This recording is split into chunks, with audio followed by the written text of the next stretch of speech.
আমার lovely viewers, আসসালামু আলাইকুম। নতুন লাউ এসেছে আর আমরা লাউয়ের পায়েস খাবো না, তা কি হয়? তাই ভাবলাম আজ আমি একটু লাউয়ের পায়েস করি। আমার বান্ধবী আমাকে লাউ দিয়েছে, তার গাছের লাউ দেখতে অনেক সুন্দর, তাই আমি কেটে ফেলেছি। আমার মনে নাই ছবিটা রাখবো। আমি লাউটাকে কুচি কুচি করে কেটে নিলাম।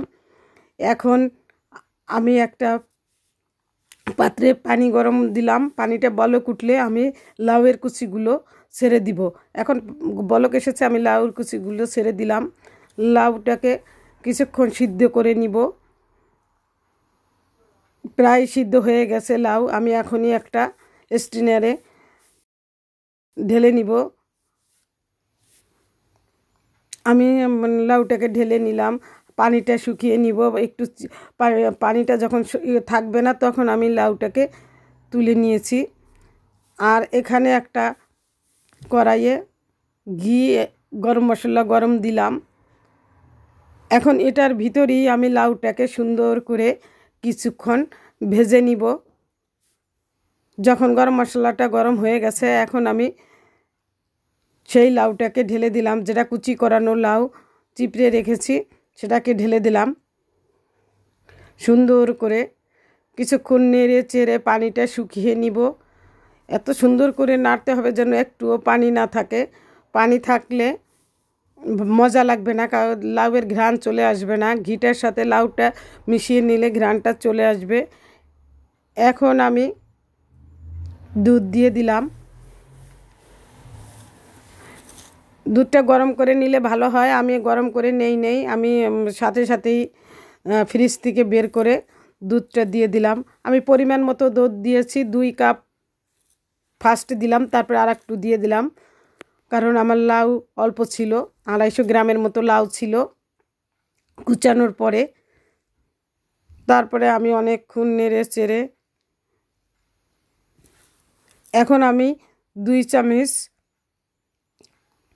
চালের গুঁড়া নিলাম। চালের গুঁড়া নিয়ে সেটাকে পানির সাথে গুলে নিলাম।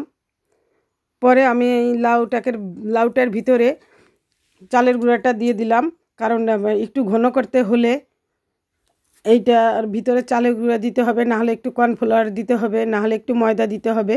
আমি চালের গুঁড়াটাই প্রেফার করেছি, আর তাই চালের গুঁড়াটাই দিয়েছি। আমার আম্মা সবসময় চালের গুঁড়া দিত, আর সাথে কিছু কিশমিশ দিয়েছি।